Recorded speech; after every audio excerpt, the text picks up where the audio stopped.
Hello, welcome to the class. So today we're going to discuss Sandra Gilman's article about anti-Semitism.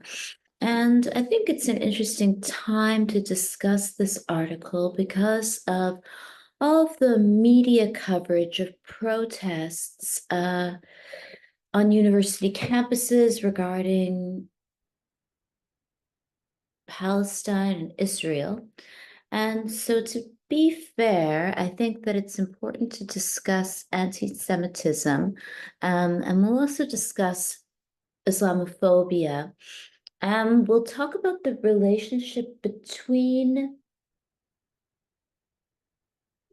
religious violence, the racialization of religion, and the construction of stateless people. And so, in the last lecture, I talked about Hannah Arendt and Arendt's essay, We Refugees. And then I also discussed Giorgio Agamben's essay, also titled We Refugees, which was part of a symposium regarding Arendt's work. And so in this lecture, I will discuss the relationship between anti-Semitism, ethnic cleansing, war, and the construction of the stateless person. I hope that you are doing well and enjoying the class. The presentation assignments are due today, which is May 30th, 2024, and they're due online. So if you have any questions, please contact me. The final assignment is due in June, and you can upload the final assignment online as well. The lecture will still be obviously synchronous as well on Tuesdays and Thursdays, but you can watch the recorded lecture as well. I hope that you are all doing well and enjoying yourselves wherever you are. Okay, so I'll share my screen.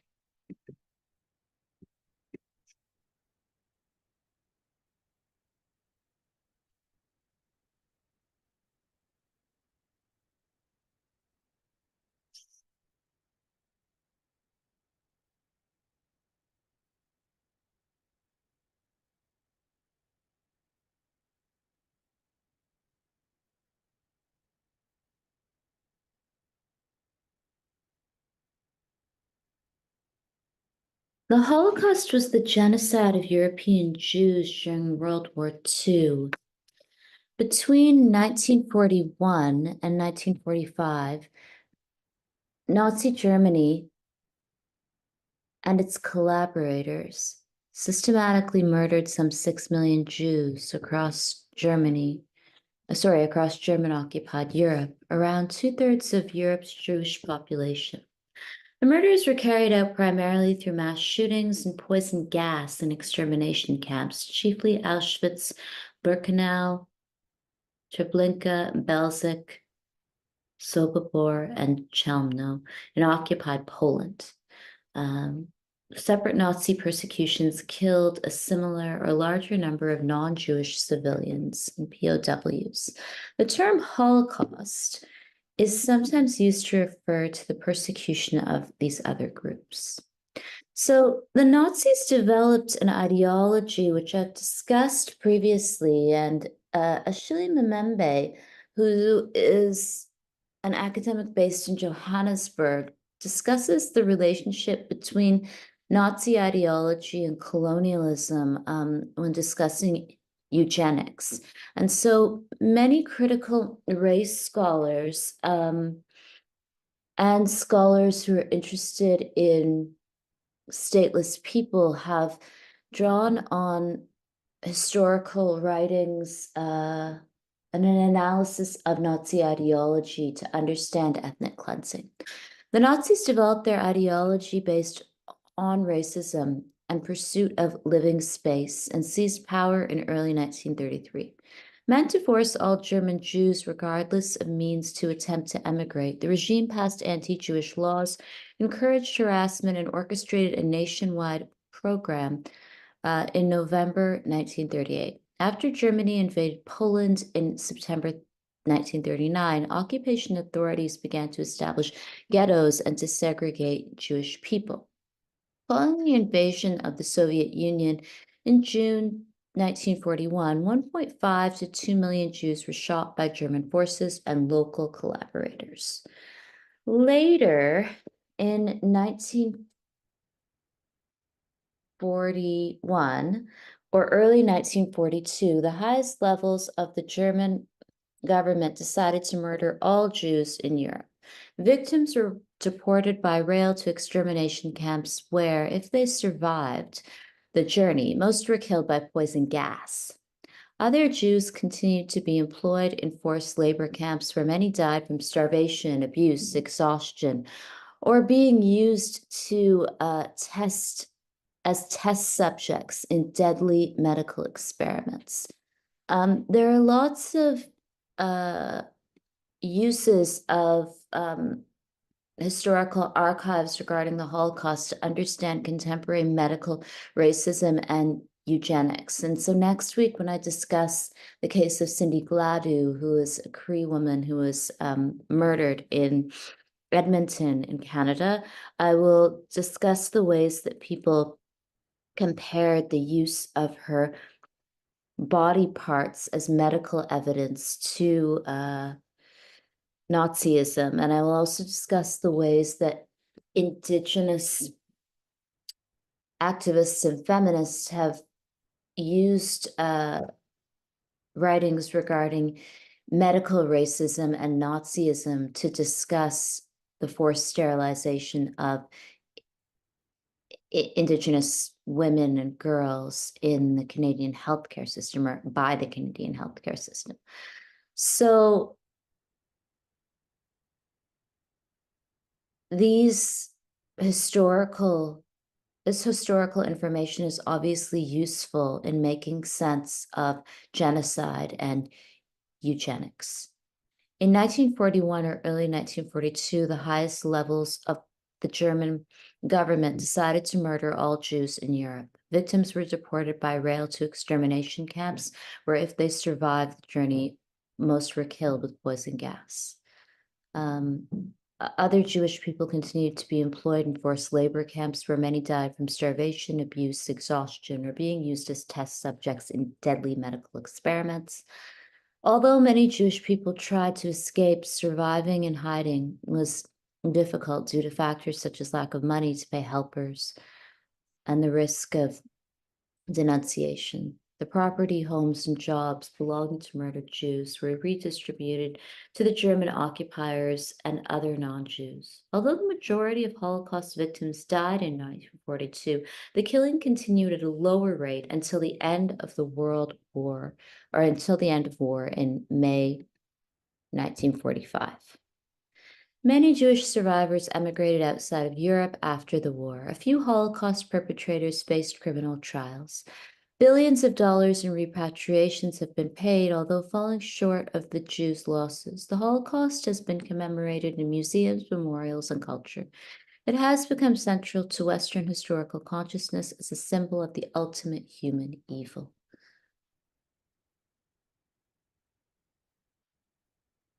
So Edward Said was arguably one of the most impressive post-colonial scholars of our time, and he wrote a book called Orientalism. And Said was a Palestinian-American philosopher, academic, literary critique, and political activist, and he was a professor at Columbia University. Edward Said wrote a great deal about stateless people, and he did make reference to Nazism and colonialism throughout his work and discussed the persecution or the construction of a stateless people and then their persecution over generations. Um,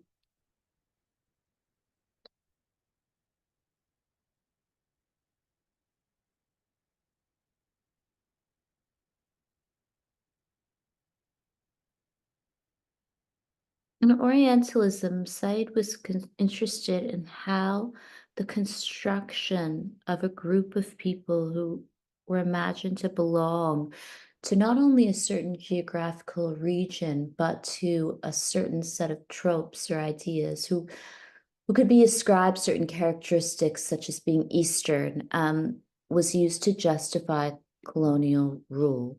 And in Orientalism, Said was interested also, or Said wrote about the gendered nature of Orientalism. So he wrote about the French writer Flaubert and Flaubert's courtesan Kuchek Hanem, who was an Egyptian woman. And Said wrote that she never represented herself, her feelings, her emotions, her story. Flaubert spoke for her and about her. And this was used as an example by Said to talk about the relative strength of the Occident to always represent and speak for the Orient. So, in the article about anti-Semitism, Sandra Gilman discusses the ways that Jewish people were always constructed by Nazis and later by predominantly Christian nation states, and how Jewish people's bodies and facial features were also constructed by others in order to justify genocide, eugenics, the theft of property, and war. So this is a clip of Naomi Klein discussing Palestine and protest and solidarity. As many as 300 protesters were arrested in Brooklyn on Tuesday night, where thousands of mostly Jewish New Yorkers gathered for a Seder in the streets to stop arming Israel, they said. This on the second night of Passover. The demonstration was held at Grand Army Plaza, 1 block away from the home of Senate Majority Leader Chuck Schumer. It came just hours before the Senate overwhelmingly approved a $95 billion foreign aid package that includes some $14 billion in arms and security funding to Israel. A series of speakers addressed the rally, including journalist and author Naomi Klein, Palestinian activist Linda Sarsour, and several Jewish students suspended from Columbia University, where students have held a Gaza solidarity encampment. These are some of the voices of the demonstrators yesterday speaking at the Seder in the streets. Tonight's Seder in the streets, which will be happening on the second night of Passover, which is a holiday we observe every year that is all about liberation and how our liberations are intertwined with one another, is coming just hours ahead of a likely Senate vote on $14 billion in military funding and weapons to Israel. So we're here to tell Senator Schumer that this is enough and we need to end U.S. complicity in Israel's genocide against Palestinians. And at the core of the Passover story is that we cannot be free until all people are free. And right now, what we're seeing is that the Israeli government and the United States government are carrying out a genocide of Palestinians in Gaza, over 34,000 people killed in 6 months, in the name of Jewish safety, in the false name of Jewish freedom.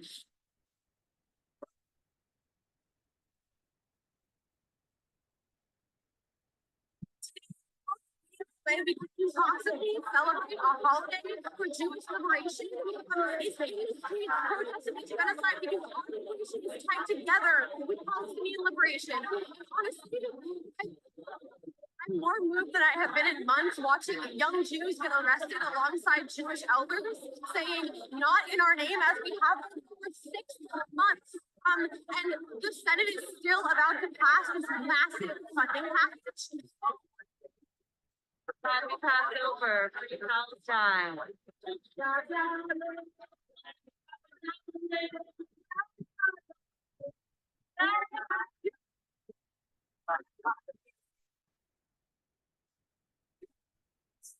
Now we are hundreds in the streets. People are taking arrests, saying business as usual will not go on. We are here at the doorstep of Senator Chuck Schumer. To the people in Palestine, we love you. We are with you. We are going to stop this U.S. funding so that you can fight for your own liberation. Some of the voices at the Seder in the streets to stop arming Israel that was held at Grand Army Plaza on Tuesday and the second night of Passover. Among those who addressed the crowd during the Seder was award-winning author and activist Naomi Klein. This is some of what she had to say. My friends, I've been thinking about Moses and his rage when he came down from the mount to find the Israelites worshiping a golden calf. The ecofeminist in me has always been uneasy about this story. What kind of God is jealous of animals? What kind of God wants to hoard all the sacredness of the earth for himself? But there is, of course, a less literal way of understanding this story. It is a lesson about false idols, about the human tendency to worship the profane and shiny, to look to the small and material rather than the large and transcendent. What I want to say to you this evening at this revolutionary and historic Seder in the streets is that too many of our people are worshiping a false idol once again. They are enraptured by it. They are drunk on it. They are profaned by it. And that false idol is called Zionism. It is a false idol that takes our most profound biblical stories of justice and emancipation from slavery, the story of Passover itself, and turns them into brutalist weapons of colonial land theft, roadmaps for ethnic cleansing and genocide. It is a false idol that has taken the transcendent idea of the promised land, a metaphor for human liberation that has traveled across faiths to every corner of this globe and dared to turn it into a deed of sale for a militarist ethno-state. Political Zionism's version of liberation is itself profane. From the start, it required the mass expulsion of Palestinians from their homes and ancestral lands in the Nakba. From the start, it has been at war with collective dreams of liberation. At a Seder, it is worth remembering that this includes the dreams of liberation and self-determination of the Egyptian people. This false idol of Zionism has long equated Israeli safety with Egyptian dictatorship and unfreedom and client state. From the start, it has produced an ugly kind of freedom that saw Palestinian children not as human beings, but as demographic threats. Much as the Pharaoh in the book of Exodus feared the growing population of Israelites and thus ordered the death of their sons. And as we know, Moses was saved from that by being put in a basket and adopted by an Egyptian woman. Zionism has brought us to our present moment of cataclysm, and it is time that we say clearly, it has always been leading us here. It is a false idol that has led far too many of our own people down a deeply immoral path that now has them justifying the shredding of core commandments. Thou shalt not kill, thou shalt not steal, thou shalt not covet. The commandments brought down from the mount. It is a false idol that equates Jewish freedom with cluster bombs that kill and maim Palestinian children. Zionism is a false idol that has betrayed every Jewish value, including the value that we place on questioning a practice embedded in the Seder itself with its 4 questions asked by the youngest child. It also betrays the love that we have as a people for text and for education. Today, this false idol dares to justify the bombing of every single university in Gaza, the destruction of countless schools, of archives, of printing presses, the killing of hundreds of academics, scholars, journalists, poets, essayists, This is what Palestinians call scholasticide, the killing of the infrastructure and the means of education. Meanwhile, in this city, the universities call the NYPD and barricade themselves against the grave threat posed by their own students, asking them, students embodying the spirit of the Seder, asking the most basic question, asking questions like, how can you claim to believe in anything at all, least of all us, while you enable, invest in, and collaborate with this genocide?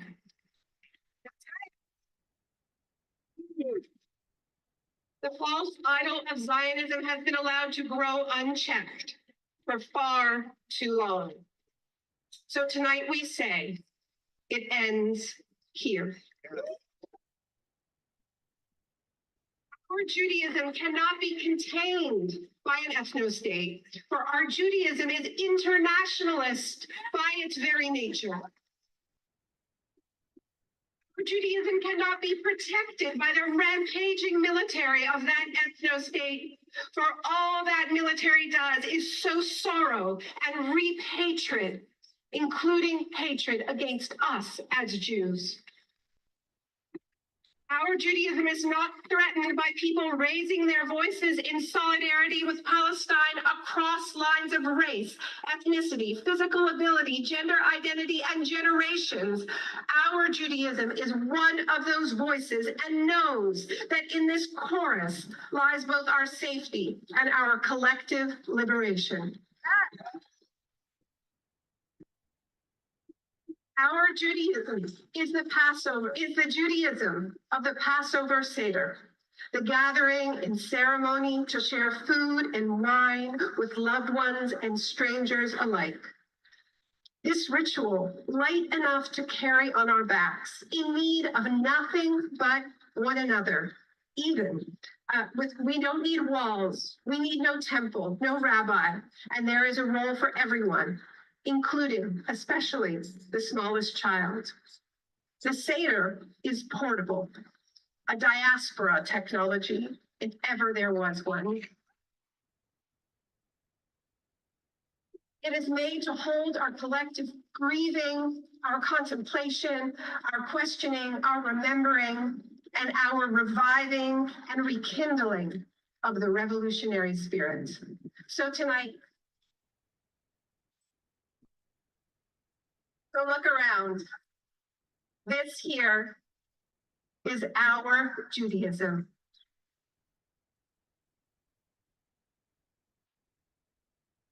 As waters rise and forests burn, and nothing is certain, we pray at the altar of solidarity and mutual aid, no matter the cost.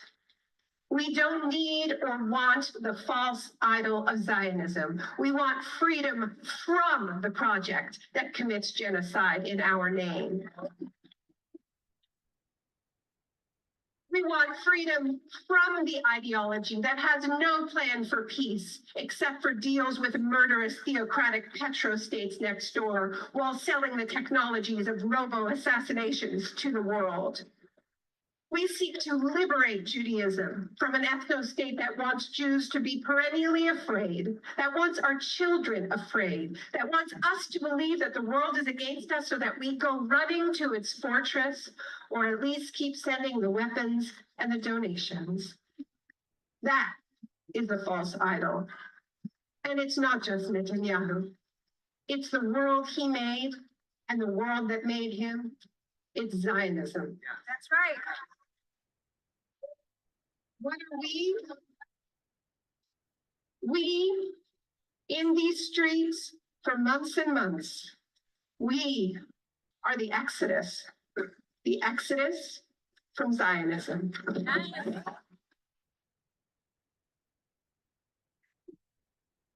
So, to the Chuck Schumers of this world, we do not say, let our people go.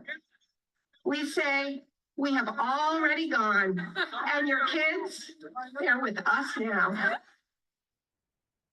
Award-winning journalist and author Naomi Klein speaking at what was called the Seder in the Streets to Stop Arming Israel on Tuesday at Grand Army Plaza in Brooklyn, a block from Senate Majority Leader Chuck Schumer's home.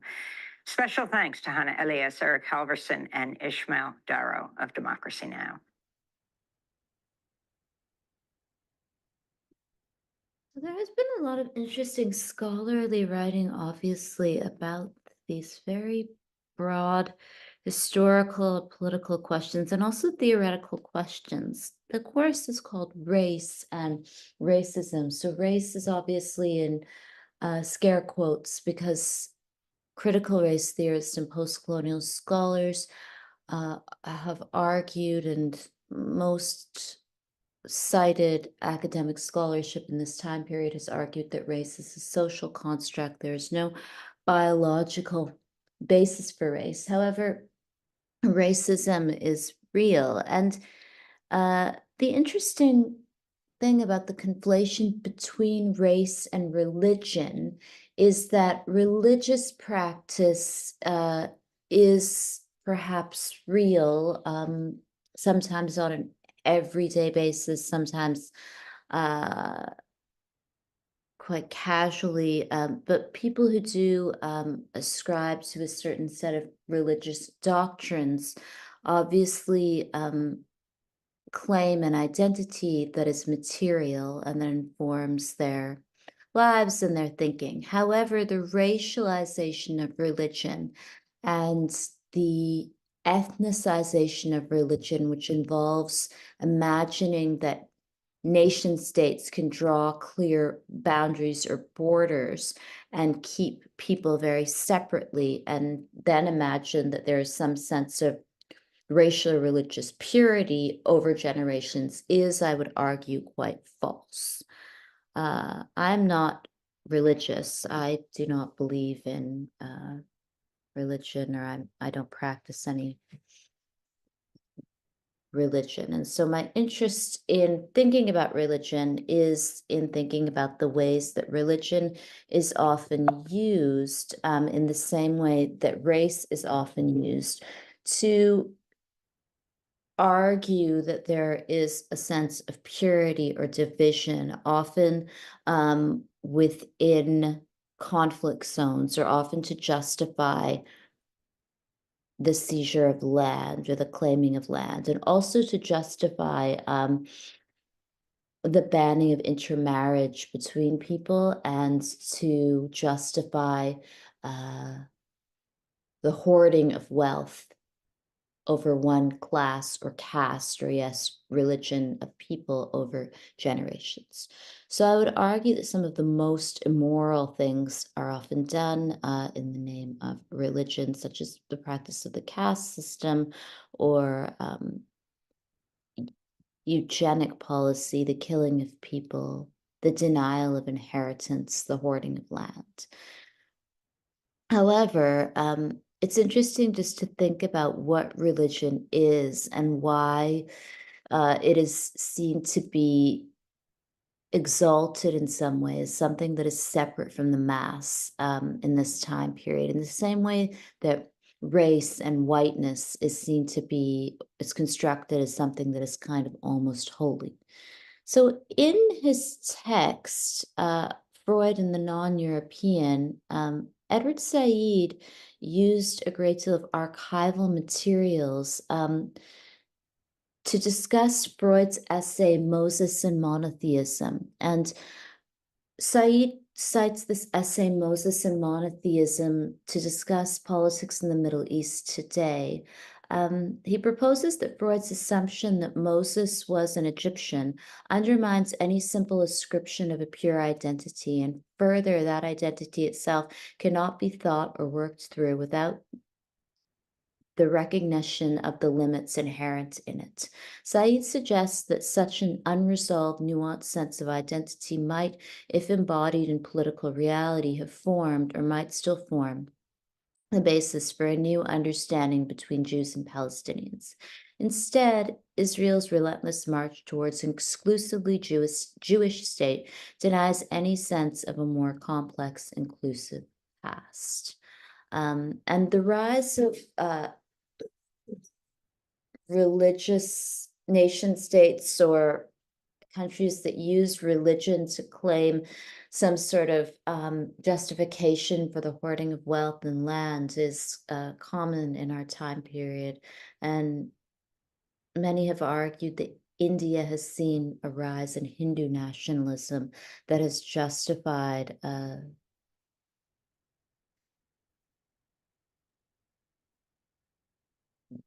banning of interreligious marriage and the refusal to allow people to do business fairly and the seizure of property from non-Hindus. So this pattern of behavior is really perhaps an extreme form of class antagonism.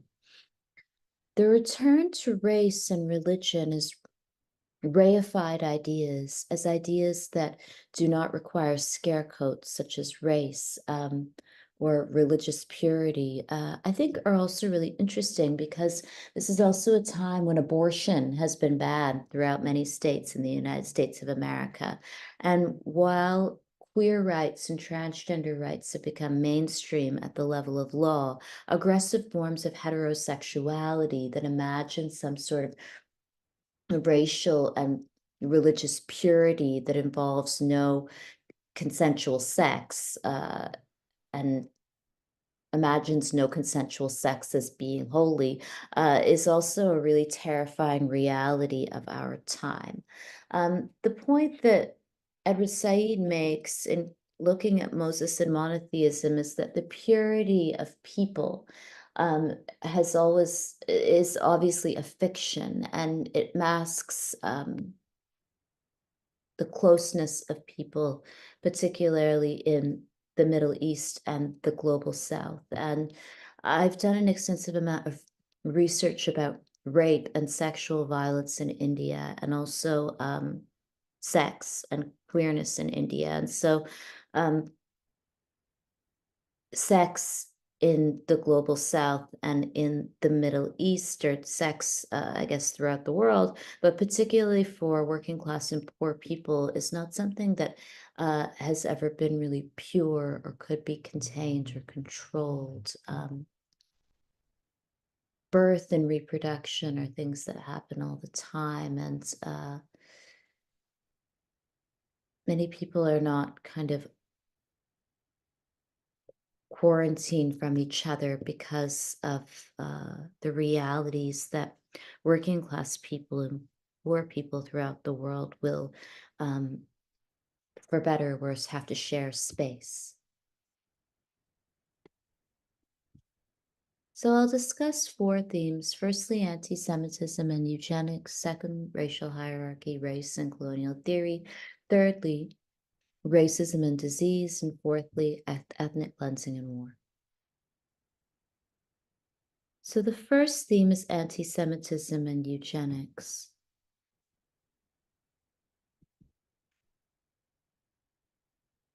Anti-Semitism, also spelled anti-Semitism or anti-Semitism with a capital S, is hostility to, prejudice towards, or discrimination against Jews.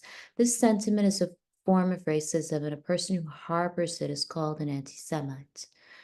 Primarily, anti-Semitic tendencies may be motivated by negative sentiment towards Jews as a people, or by negative sentiment towards Jews with regard to Judaism. In the former case, usually presented as racial anti-Semitism, a person's hostility is driven by the belief that Jews constitute a distinct race with inherent traits or characteristics that are repulsive or inferior to the preferred traits or characteristics within that person's society. So Sandra Gilman's article is again similar to many of the works that we've read in the class, which is titled Race in scare quotes, and Racism, which is without any scare quotes. And the article constantly poses this question about whether or not reifying or upholding this idea of race or religious purity is a good thing. And Gilman makes comparisons between the persecution of Jewish people and anti-Black racism. That obviously the creation of Black communities and Black politics is a response to racism, but is this idea and this of kind of separatism and this fear of being something other than one's kind of given identity a good thing?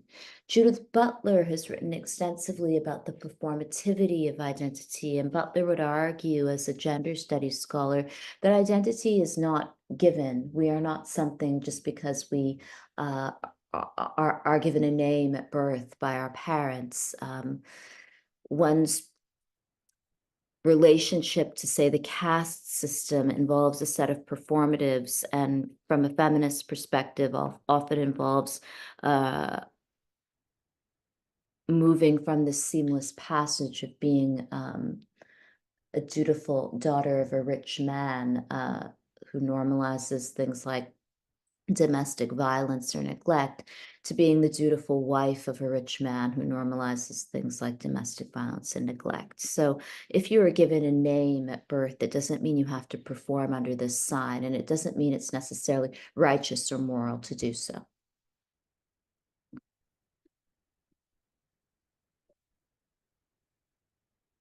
So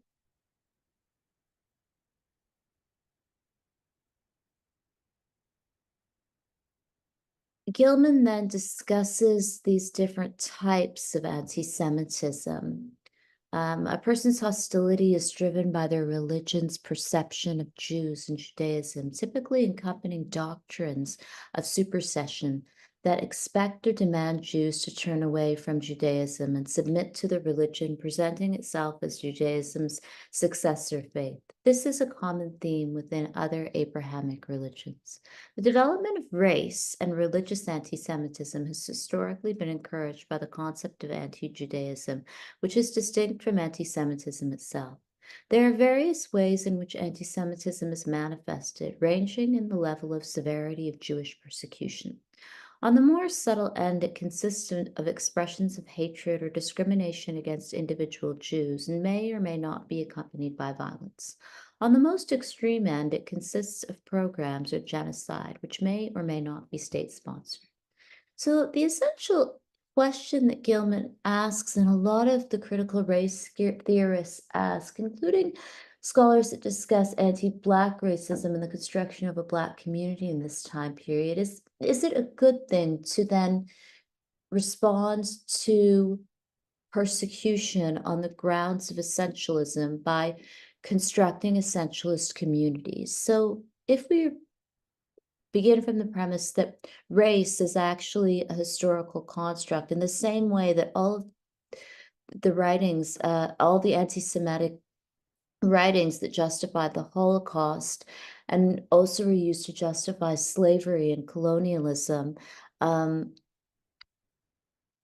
construct this idea of the Jew or Jewish people as being pure, or as all having a set of characteristics. So the writings at the end of the essay about the nose are really kind of fantastical, that Nazis imagined that because of certain facial features, one was described with a sort of shrewdness, a kind of cunning that allowed for certain business deals and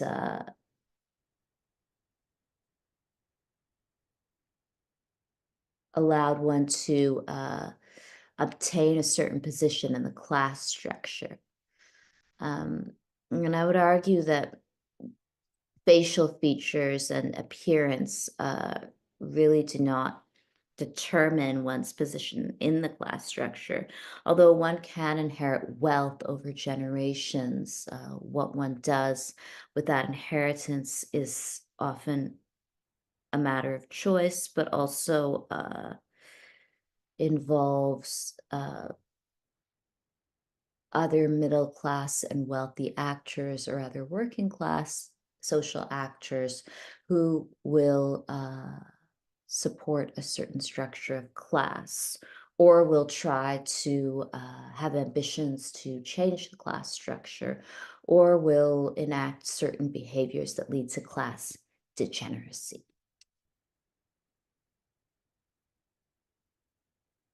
So, anti-Semitism and Islamophobia are now connected to responses to war, and so, or are kind of, I guess, are become unfortunate responses to ethnic cleansing and war.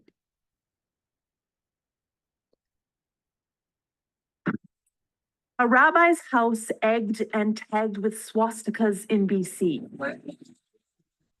A Jewish-owned business surrounded by protesters in Toronto. Canada's Jewish community says increasingly it's feeling under attack. It is obvious that anti-Semitism is still alive and well. Canada's Palestinian community is feeling uneasy as well. The murder of a Palestinian American boy in Illinois this month, fresh on everyone's mind. The 6-year-old was killed in what police say was a vicious anti-Muslim attack. In Toronto, Palestinian parents say their children are also being targeted. Since October 10th, our group has been informed of numerous cases of anti-Palestinian racism, discrimination, harassment, and bullying in schools across Toronto. There is a lot of disinformation that is out there. Sociologist Jasmine Zine worries that in the wake of the Hamas attack on Israel, Islamophobia is now being stoked in Canada as it was following September 11th. That constructed, Muslims very broadly as being connected to terrorism and violence. As an example, Zine points to the rallies in support of the Palestinian people, protests that have been viewed across communities in very different ways. In Alberta and across the country, of course, it's the vulgar protests in support of Hamas. Of course, it's anti-Semitic because they just couch their words. Free Palestine. Free Palestine from what? We make it clear at all of our demonstrations that we stand against all forms of racism, including anti-Semitism. I want to stress that anyone who supports Palestine needs to understand that anti-Semitism is not what this is about. Communities seemingly at odds within Canada, sharing a sense of fear and profound pain. Heather Urix West, Global News, Calgary.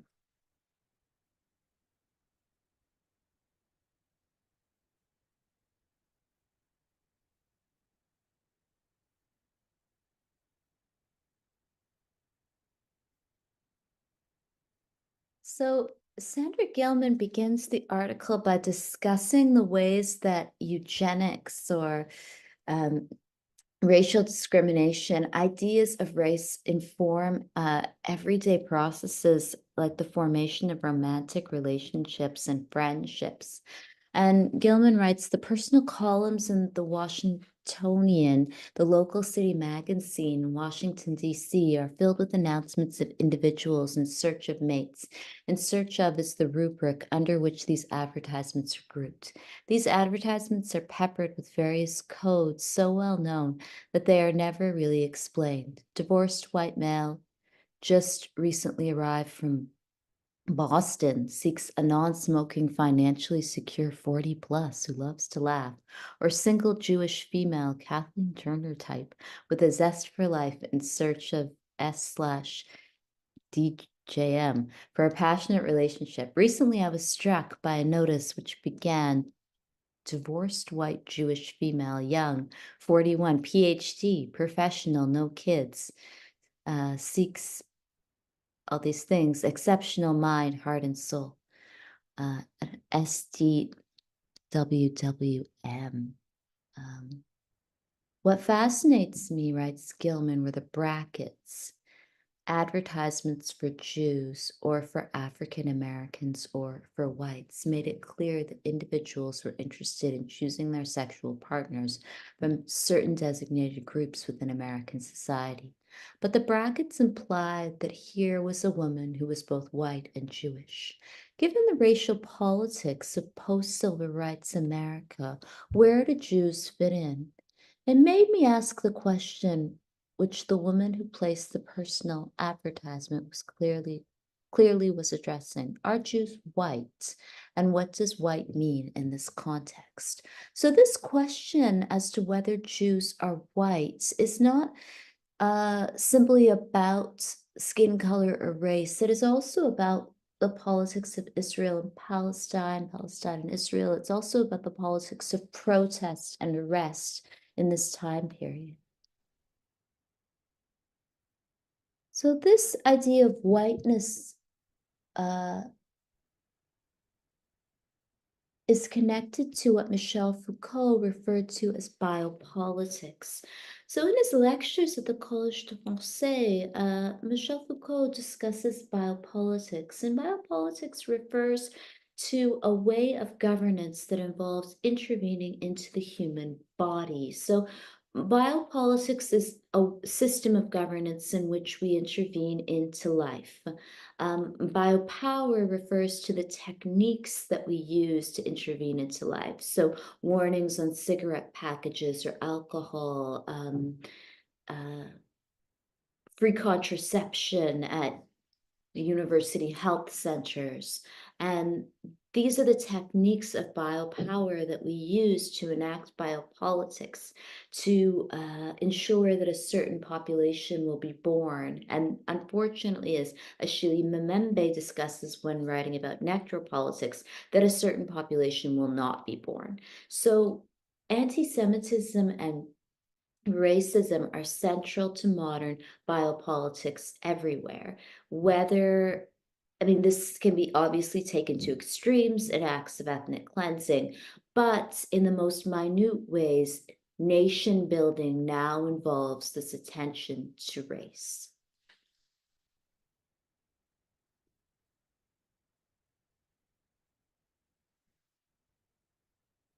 Nobel réserve, planifiez vos trajets jusqu'à 90 jours à l'avance. Mon envie en créant Zelle était de participer à mon échelle à la pérennisation des savoir-faire ancestraux. Does having a racial preference when dating make us racist? Most people prefer to date someone that's the same race as them. That's not an opinion, it's a fact, based on the behavior of 25 million users of this online dating site, which raises an obvious question that no one really wants to ask. Does having a racial preference make us racist? Aside from the fact that most people prefer someone of the same race, you see that across the board, white men do really well with women of all races. And by that I mean, white men are more likely to be considered attractive, and they're more likely to get a reply when they send a message, while the odds for Black and Asian men are really low. When it comes to the ladies, white and Asian women score really well and Black women fare badly. There's data on same-sex couples too. Although those same preferences are a little bit less pronounced, they're still there. And these patterns of racial bias aren't just on OkCupid. They can be seen on a Facebook dating app and in a number of academic studies too. So what's going on? I think it's partly about racial stereotypes. In 2013, Essence magazine conducted a survey which found that images of Black women consistently fell into the same categories: the angry Black woman, the baby mama, the uneducated sister, the unhealthy fat Black woman. Do any of those sound like great partners? Asian men are also portrayed in ways that could make them seem undesirable. They're often seen on screen as overbearing and sexist, geeky, or the sexless sidekick. They're virtually never the romantic lead. It's not all about who you turn away, though. Positive reactions to a user's profile can be racist too. Asian women who score highly have shared some of the incredibly offensive messages they've received. Messages that assume that they'll be docile and submissive and respectful to a man. Again, it's relevant that there just aren't that many positive representations of Asian women in popular culture. This isn't about a lack of exposure to people of other races. When people are dating online, they have the chance to interact with just about anyone. This is about exposure to negative racial stereotypes. Listen, there are all kinds of personal factors that influence our dating choices. I get that someone might feel they have a lot more in common with someone of the same race. I understand it a lot more if that person is a minority who doesn't want to risk becoming someone's exotic experiment, a political statement, or being just plain misunderstood. But when you look at the big picture, the data shows that people are systematically expressing preferences that echo the negative racial stereotypes that exist in society. So isn't it worth at least asking how society might be shaping our individual preferences, that our views on what is beautiful and who makes a good partner might be affected by the way racial groups are being presented to us? We've started to understand how systematic racism affects the choices made in government, in work, and in education. Why not try and understand how it affects our romantic decisions too? This is a Guardian comment video. Click here to subscribe. Someone stole naked pictures of me. So Gilman discusses the body and the relationship between the human body and society. So when discussing large, broad, or kind of large global conflicts or large issues like Palestine and Israel or ethnic cleansing, one often moves away from discussing the really minute details. And the feminist movement has really been clear that the personal is, of course, political, and the most kind of broad international relations issues are often discussed without any personalization. And Senator Gilman is really clear that the human body is an image of society. And Gilman writes that the human body is always treated as an image of society, and there can be no natural way of considering the body that does not involve at the same time a social dimension. Interest in its apertures depend on the preoccupation with social exits and entrances, escape routes and invasions. If there is no concern to preserve social boundaries, I would not expect to find concern with bodily boundaries. So this preservation of social boundaries or national boundaries is really about bodily boundaries. And from a Marxist perspective, obviously, this preservation of bodily boundaries is about the class structure and the boundaries between the working class and the middle class, between the proletariat and the bourgeoisie.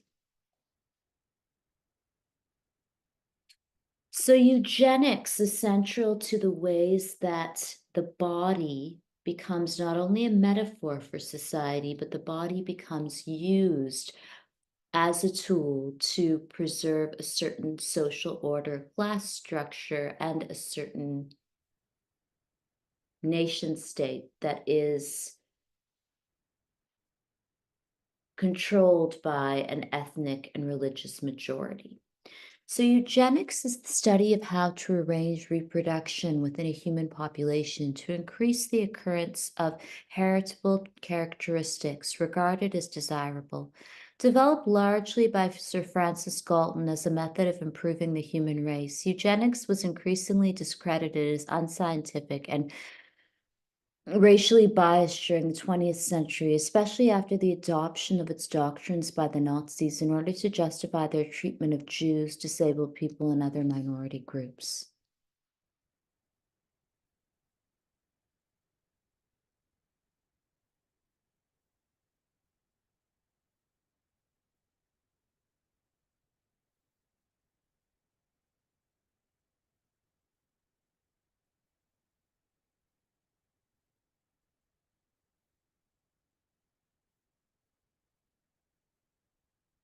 So this eugenic thinking has always been central to nation building and is central to nation building in Turtle Island or Canada. And next week I'll discuss Indigenous rights and Indigenous feminism.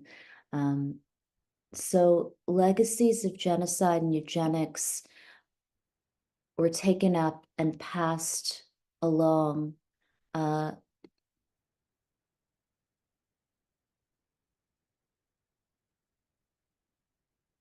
through residential schooling. And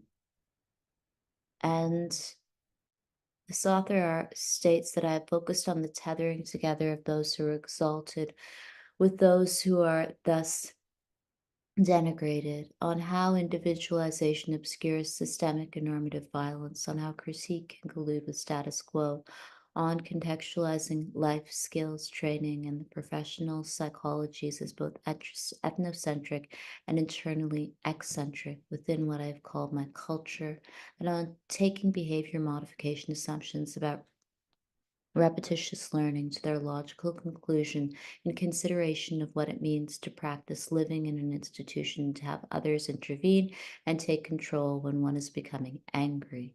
And I'll make sure when I post the slides online that I put the references online, but I will come back to these quotes next week when we discuss Indigenous issues. The point is that nation building always involves intervening into the body and intervening into someone's body, mind, and life for the purposes of building a certain country or the purposes of reproducing a certain class structure. So the second point I'll discuss is racial hierarchy, race, and colonial theory. Sandra Gilman discusses Theodosius Dobzhansky's articles from 1967 about anti-Semitism and the construction of race. Every person has no type, writes Dobzhansky. Every person has no type and a life history different from any other person, be that person a member of his family, clan, race, or mankind. Beyond the universal rights of all human beings, which may be a typological notion, a person ought to be evaluated by his own merits. Dobzhansky and many scientists of the 1960s dismissed race as a category of scientific evaluation, arguing that whenever it had been included over the course of history, horrible abuses had resulted. At the same time, within Western, specifically American culture of the 1960s, there was also a transvaluation of the concept of race. Black was beautiful and roots were to be celebrated, not denied.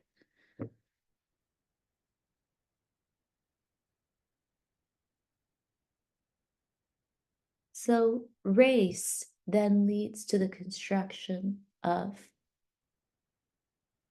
positive racial identities or communities that try to further the self-esteem and economic ambitions of groups of people who have been racialized. However, the problem is that if these communities reify race or exalt race to the idea of existence, something that is actually in existence, then the construction of race can never really be undone. Racism is a direct result of a belief in purity or a belief in race. The reason that race exists is because of racism. The reason that racism exists is because of race. So if we were to think about similar comparisons that Judith Butler offers us when thinking about performativity, sexism often exists because we believe in the gender binary. The gender binary then upholds sexism. So the feminist movement does exist. However, in the last 10 years, many feminists have argued against TERFs, trans exclusionary radical feminists, and argued that we should have a feminist movement that includes transgender people, queer people, and all people who support some sort of justice beyond this binary construction of gender. So I would argue that race is similar.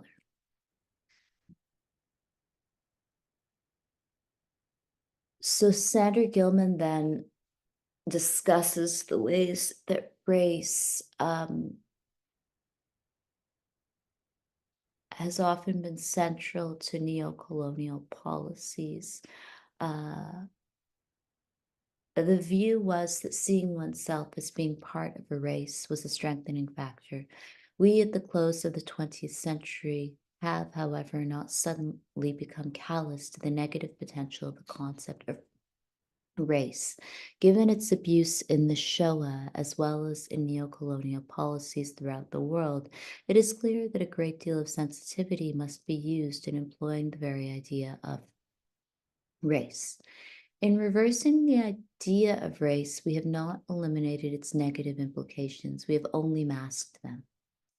So similarly, if we were to think about the feminist movement and Judith Butler's writings regarding performativity and critiques of transphobic feminists, simply ascribing women as a group of people with positive characteristics does not eliminate gender essentialism. And it is not really true that someone who is born as a cisgender woman is necessarily good or maternal. I'm a cisgender woman, or I was called a cisgender woman at birth, and I identify, I guess, as a woman. But this does not mean that I deserve to be thought of in any way that is outside of my action or inaction or ethical or unethical behavior. It is also clear that the meanings associated with race impacts on those included within these constructed categories. So similarly, I guess I obviously have been a victim of sexism or discriminated against before, but this, again, does not mean that I will respond in a certain way to this behavior. I could actually respond by internalizing sexism and abusing other people who I think are women or should be women. So the meanings associated with race impacts on those included within these constructed categories. It forms them and shapes them. And this can be a seemingly positive or a clearly negative response. There is no question that there are real, i.e., shared genetic distinctions within and between groups. But the rhetoric of what this shared distinction comes to mean for the general culture and for the group so defined becomes central to any understanding of the implications of race.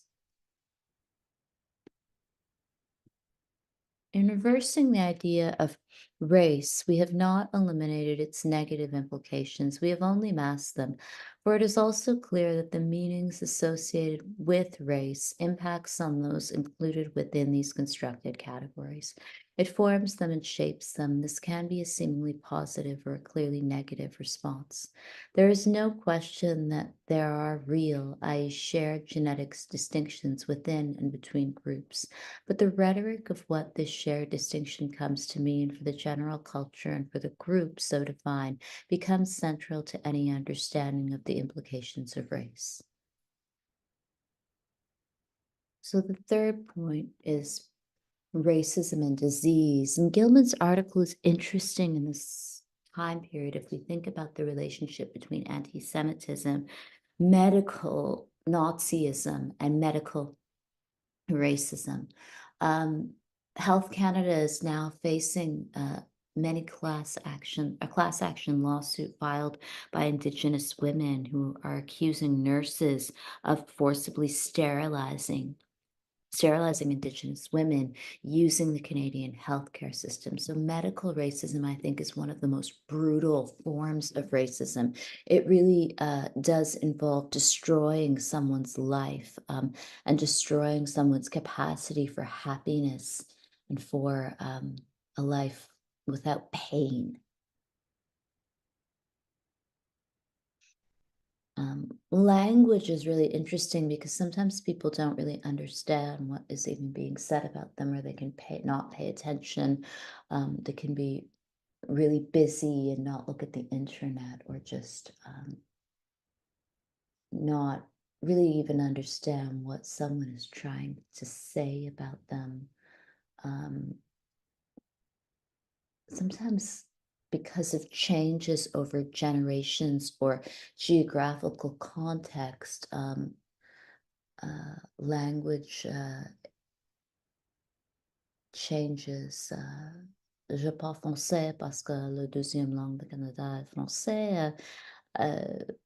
Français est une langue très différente. French is a very different language than English. So the kinds of uses of language change depending upon one's location. So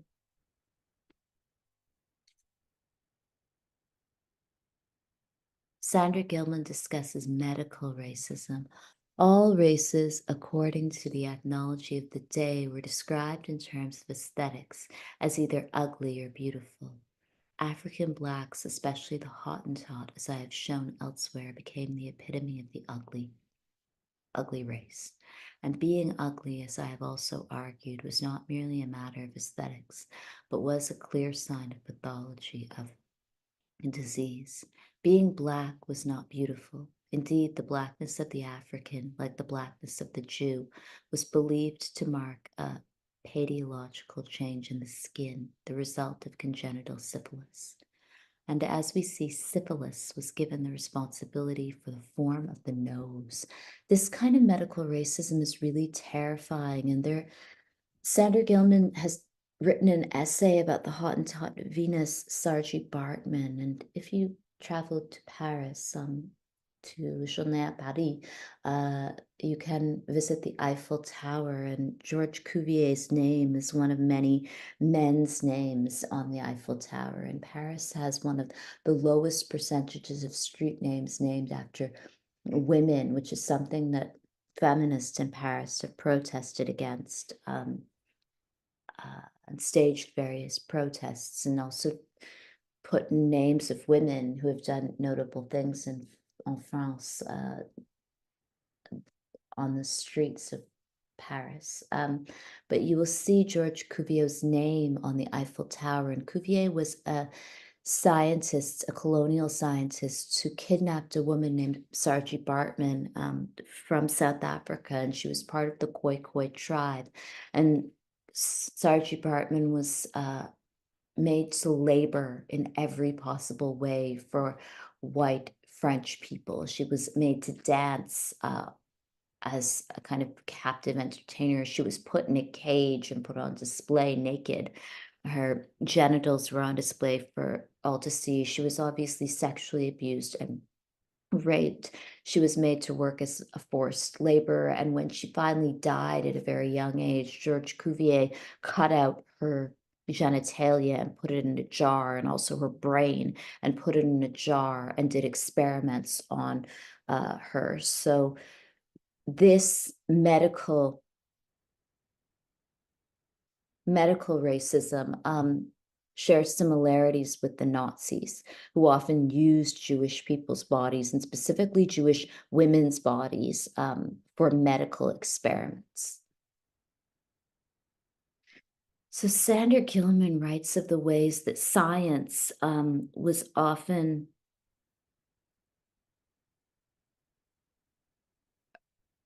a real fiction used to justify the theft of Jewish people's property and used to justify genocide. Similarly, Gilman, in his writings about Sarji Bartman, argues that colonial science was used to justify the enslavement of Africans and the persecution of Black peoples, like Sarji Bartman, who is sometimes referred to as Sarah Bartman as well in archives. Jews look different. They have a different appearance, and this appearance has pathogenomic significance. Skin color marked the Jew as both different and diseased. For the Jewish scientists such as Sigmund Freud, these minor differences in people who are otherwise alike form the basis of feelings of strangeness and hostility between them. These kind of minor differences for Freud also justify narcissism, and when taken to extreme, the narcissism is a pathological form of narcissism that can justify crime.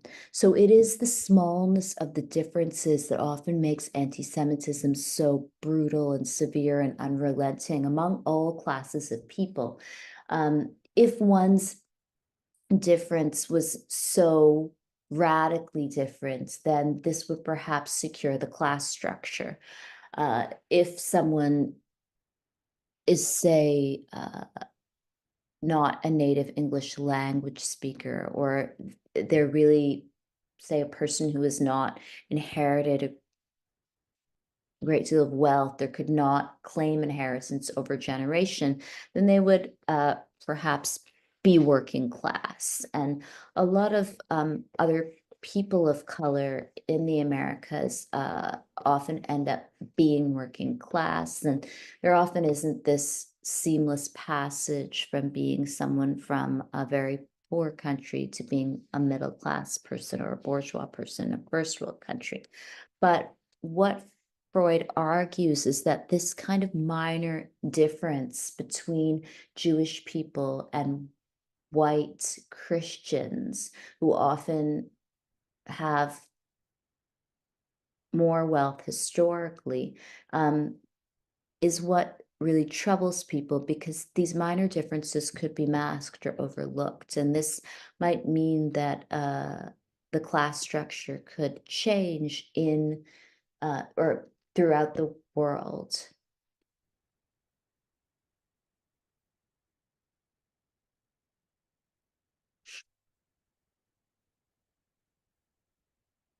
So Sandra Gilman discusses the ways that anti-Semitism was written on the skin as a disease. And this is obviously the most brutal form of biopolitics. When taken to extremes, biopolitics then necessitates necropolitics. In order to build a pure ethnic nation state, in order to build a future of white Christians or a future of white Jewish people or a future of upper caste Hindus, a future of kind of a pure country of Sunni Muslims, one must cleanse the population of minorities, or one must make minorities so poor and so alienated that they cannot reproduce or they cannot ever fully settle. So the Jew's disease is written on the skin. It is the appearance, the skin color, the external manifestation of the Jew, which marks the Jew as different. There is no question for a non-Jewish visitor to Vienna, upon first seeing the Jew, that the Jew suffers from Jewishness. The internal moral state of the Jew's very psychology, is reflected in the diseased exterior of the Jew.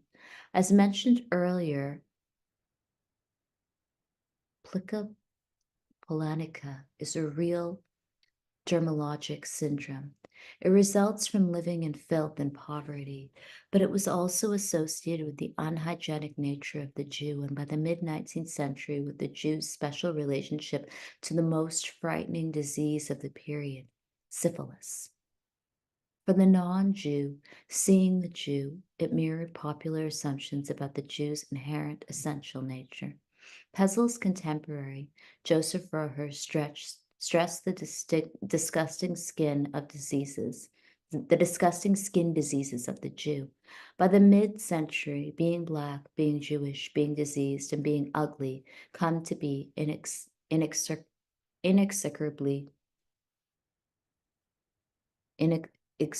linked. All right. Come to be indisputably linked. Use another synonym. So this medical racism and race as a disease is something that is central to the Holocaust. And if you look at the Holocaust Encyclopedia, the construction of groups of people as diseased was a justification for mass extermination of Jewish people. And the use of the medical system and the use of medicine is one of the most terrifying examples of racism, and the sterilization of Indigenous women and girls in Canada is really disturbing.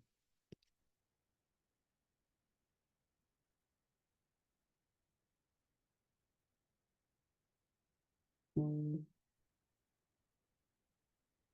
hope that this is still recording.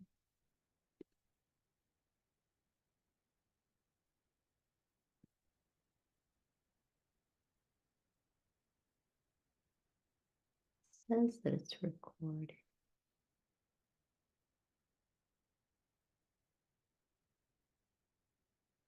Okay, I hope it's still recording. So the nose is central to Gilman's article about anti-Semitism, and Sandra Gilman discusses the ways that the Jew's nose could not be reformed.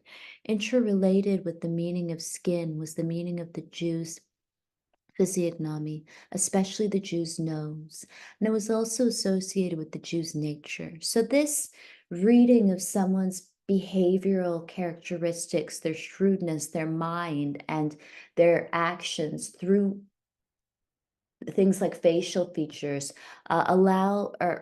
are something that Gilman discusses in relation to anti-Black racism as well, and the ways that imagining that one will behave in certain ways because of their facial features justifies discrimination. In the most extreme, it can justify police violence. So I'll finish then by discussing ethnic cleansing and war. By the close of the 19th century, the reality of the physical difference of the Jew as a central marker of race had come more and more into question. Antithetical theories such as those of Frederick Ratzel began to argue that skin color was a reflex of geography and could and did shift when a people moved from one part of the globe to another. So the use of skin color to imagine that one belongs to a different country is obviously a form of xenophobia and justifies the persecution of stateless people, so that one can never settle in a predominantly white Christian country because their color or skin color or our color or our names mean that we belong elsewhere. And I would argue that this kind of xenophobia justifies labor exploitation, it justifies poor housing policies, and it justifies alienation. So anti-Semitism is alive, and unfortunately, it exists, I mean, everywhere, and it exists in Paris. Dans Paris, beaucoup d'anti-Semitism. Paris is also interesting because there has been a lot of press also about phobia and the banning of specifically Muslim women's religious signifiers in public. And French anti-Semitism perhaps corresponds with French secularism, and in major cities like Paris, perhaps I would argue from a Marxist perspective that Paris is a very capitalist city. It is a very class stratified city, and so the kind of push towards secularism and the removal of religious signifiers in public corresponds with a really consumer-driven society. États-Unis, voyager moderne. French Bee a choisi la 350.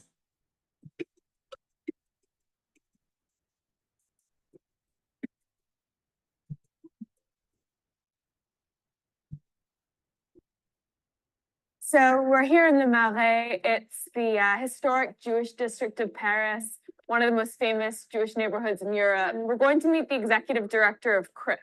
It's an umbrella organization of Jewish groups that sort of monitors the security situation for Jewish people in the country.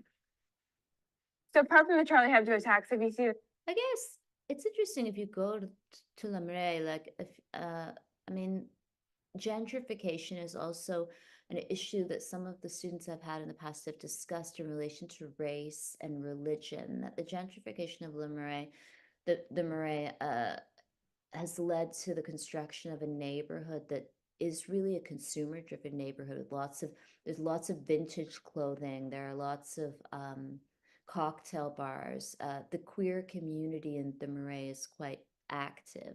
So the fact that it was a historically Jewish area often, I think, meant that rent was lower, and it meant that many people moved into this area who could afford to live there, like artists and writers, but people who could afford to open small businesses like kind of bars and specifically small boutiques. So I think it's interesting to consider the relationship between race, religion, consumer culture, and gentrification. There are other neighborhoods, and you could make similar comparisons between Harlem and Brooklyn that were historically Black neighborhoods, and also Black Christian neighborhoods, often Black Christian neighborhoods where now you will find a lot of consumerism.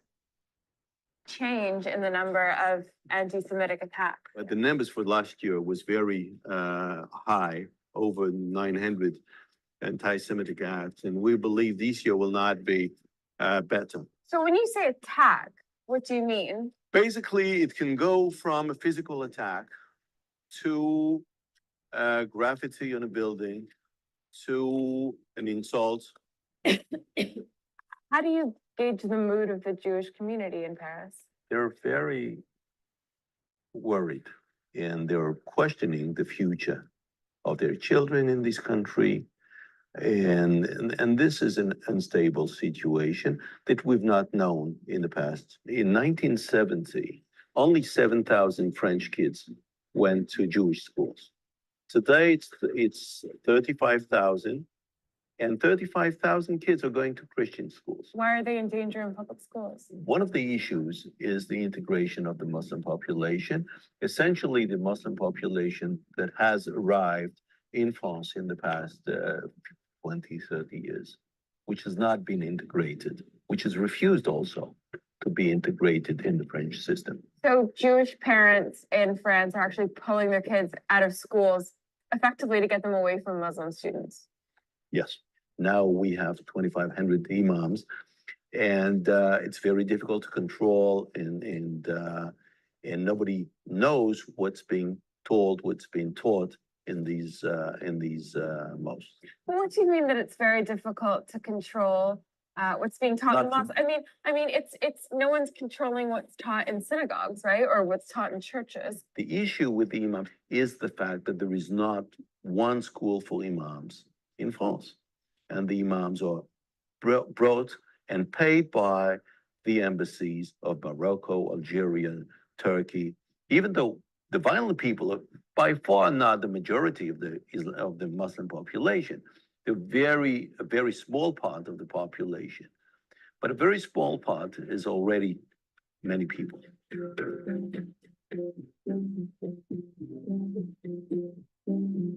I'm on my way to the oldest Jewish school in France, one of the largest in Europe, to talk to the principal about security for Jewish students.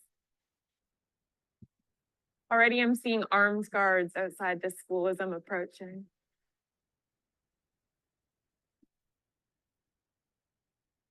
So how many kids are at the school? More than 1,000 children. More than 1,000? Yeah. It's quite a surprising thing, really, to walk into a school and see such huge guns with all these children around. Effectivement, ça peut paraître surprenant, mais pour nous, ce n'est plus vraiment surprenant, c'est une habitude de voir les soldats nous entourer. En tous les cas pour les écoles juives, mais aujourd'hui, il n'y a plus que les écoles juives qui sont protégées, cela va au-delà. Et nous avons tout un système de sécurité, que ce soit des caméras, que ce soit un système de vidéosurveillance, des gardiens, tout ce qu'il faut pour des sas de sécurité, comme vous l'avez vu en rentrant. Nous avons des parents aussi qui ont un regard sur ce qui se passe à l'extérieur. Ils ne font pas de la sécurité, ils regardent un peu ce qui se passe. Et s'il y a quelque chose d'anormal, ils nous le signalent. So something we've been hearing over the last couple of years from France is that more young French Jewish people are choosing to leave the country and in some cases move to Israel after graduating. Beaucoup de nos familles ont quitté l'école pour aller en Israël. C'est une réalité chiffrée. Par exemple, pour cette année, sur l'ensemble de l'école, ça représente 36% des enfants qui ont quitté l'école Lucien de Hirsch pour aller en Israël. Je suis pour qu'un juif puisse partir en Israël, mais je pense qu'un juif doit partir en Israël parce que c'est Israël, parce qu'il peut y vivre bien, mais pas parce qu'il fuit l'antisémitisme en Europe.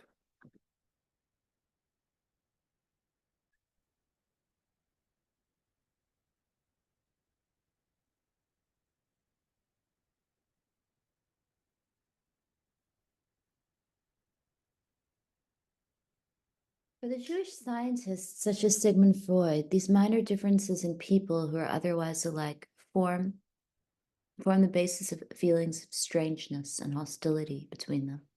This is what Freud clinically labeled as the narcissism of minor differences. But are these differences minor, either from the perspective of those labeling or those labeled? And reducing the sense of the basis of difference between people who are otherwise alike, and reducing the sense of the basis of difference between people who are otherwise alike. Freud was not drawing on the Enlightenment claim of the universality of human rights, but also on the Christian underpinning of these claims. For this, narcissism fights successfully against feelings of fellowship and overpowers the commandment that all men should love one another.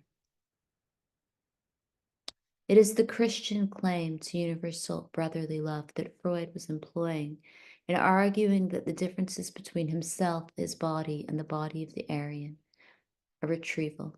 Freud comprehended the special place that the Jew played in the demonic universe of the Aryan psyche, but he marginalized this role as to the question of the Jew's function as an agent of economic discharge in the world of the Aryan ideal, rather than as one of the central aspects in the science of his time. So this kind of narcissism of minor differences for Freud forms the basis of the building of a pure Christian nation state that can justify the killing of Jewish people. So in the interest of time, I'm going to stop the recorded lecture there. When we meet in the synchronous class, I will play this clip as well of David, who has this blog theory. Trois raisons de rencontrer les missionnaires de l'Église de Jésus-Christ des Saints des derniers jours. Anti-Semitism is ill-equipped to Felix Guattari's Le Monsieur Cuisine Connect de Silvercrest est à 175 € dès lundi en exclusivité chez Lidl. Lidl, le vrai prix des bonnes choses.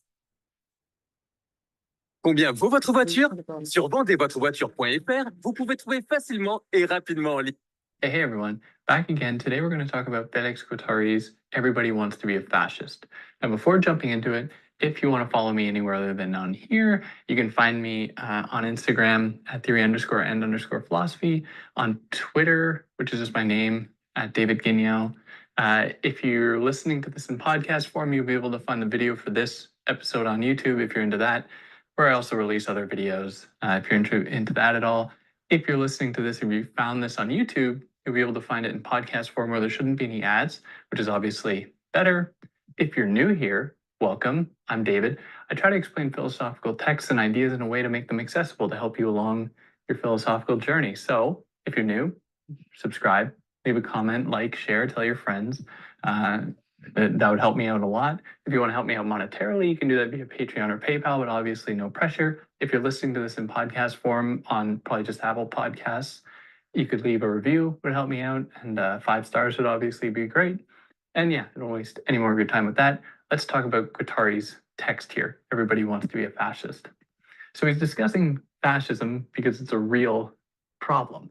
It's not some nebulous, speculative thing that doesn't have any effect in the real world. He was writing at a time, I think this was in the early 70s or so, but anyway, in that historical period, coming out of World War II, when we saw the fascisms, Stalinist fascism, German fascism, Italian fascism, American fascism, we saw all these fascisms ostensibly go away, right? But to Guattari, their spirit is still very much alive. And so this text is a way for him to describe how they're continuing and how they are, the logic of fascism is found in each of us and how we are very much, while predisposed might be kind of an extreme way to put it, we have a kind of propensity to fall for the trick of fascism. And so we have to be very careful. We have to be very much prepared to not do that. So in order for an analysis of fascism to proceed, it must acknowledge its reality, as I've kind of already said. So what that means is engaging with it both in a kind of abstract way, that is a macroscopic way, looking at it broadly, and looking at it more specifically in its microscopic kind of manifestations, or looking at it microscopically. So stop it there, and we'll discuss these ideas from Felix Guattari's Everybody Wants to Be a Fascist more in the synchronous class. I'll finish with this quote from Eli Wiesel. I swore never to be silent. I swore never to be silent whenever And wherever human beings endure suffering and humiliation, we must always take sides. So the taking of sides, however, I don't think can be a matter of seeing names and facial features and deciding to then take sides. Obviously, human suffering is not something that is experienced by only one group of people. So that is the class for this week, and I look forward to your presentation assignments. Thank you.